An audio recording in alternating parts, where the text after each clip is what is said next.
C'est juste après les premiers arbres là qu'on voit que je repère un oiseau, un pic. Et en fait, c'était l'oiseau nicheur le plus rare de France. Cette forêt, elle a au minimum 250 ans. Et c'est à condition d'une forêt très vieille qu'on peut commencer à voir ces oiseaux.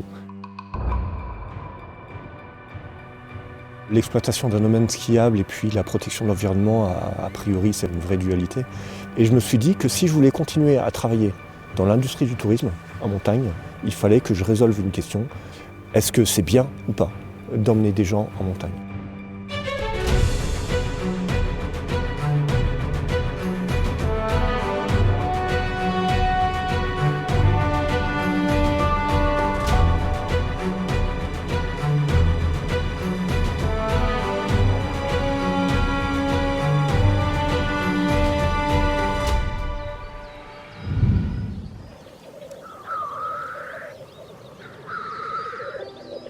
Il y a des écologues qui viennent sur place, qui vont faire des relevés. Par exemple, il y a au printemps des relevés qui sont faits des crottiers. C'est-à-dire que les tétras, ils font des igloos, ils font des crottes dedans. Et au printemps, lorsque la neige elle fond, elles se voient toutes. Ça permet de compter ça.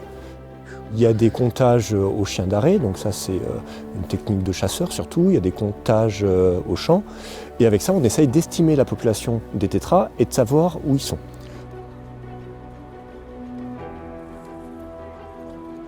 Toutes ces données-là, elles remontent à l'Observatoire de la biodiversité et des paysages, où toutes ces informations vont être traitées et où on va mettre en évidence les conflits d'usage. Les conflits d'usage, c'est lorsqu'on a un fort dérangement par rapport au fait qu'il y a beaucoup de gens sur une zone.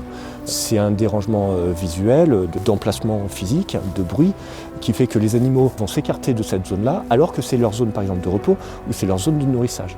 C'est-à-dire que pendant tout le temps où cette zone est occupée, les animaux mettent en pause leur vie parce qu'ils ont besoin de cet endroit-là pour vivre. Et une zone typique de conflit d'usage, c'est une zone essentielle aux animaux et aussi très fréquentée par les hommes. Donc là, il va falloir savoir quelle place on prend pour nos activités et quelle place on laisse à la biodiversité. C'est typiquement le principe d'une zone de quiétude. On met des élastiques et on dit, là à droite, c'est notre domaine à nous, et puis à gauche, on va le laisser tranquille pour avoir une zone libre pour les animaux.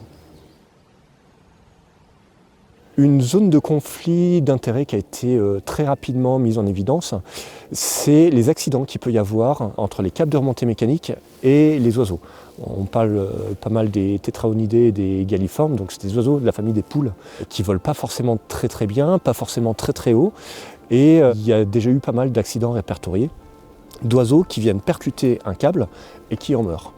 Donc pour protéger ces oiseaux, on s'est dit déjà il y a pas mal d'années qu'il fallait augmenter la visibilité des câbles pour éviter ces collisions. D'où les visualisateurs qui sont mis sur le câble électrique au milieu de la ligne, qui lui ne bouge pas, qui permet d'avoir une meilleure visibilité de ces câbles par rapport aux oiseaux. Aujourd'hui sur la Compagnie du Mont Blanc, on a 80% des câbles sensibles qui sont protégés. Et l'objectif c'est de réduire au strict minimum le nombre d'accidents entre les câbles et les oiseaux.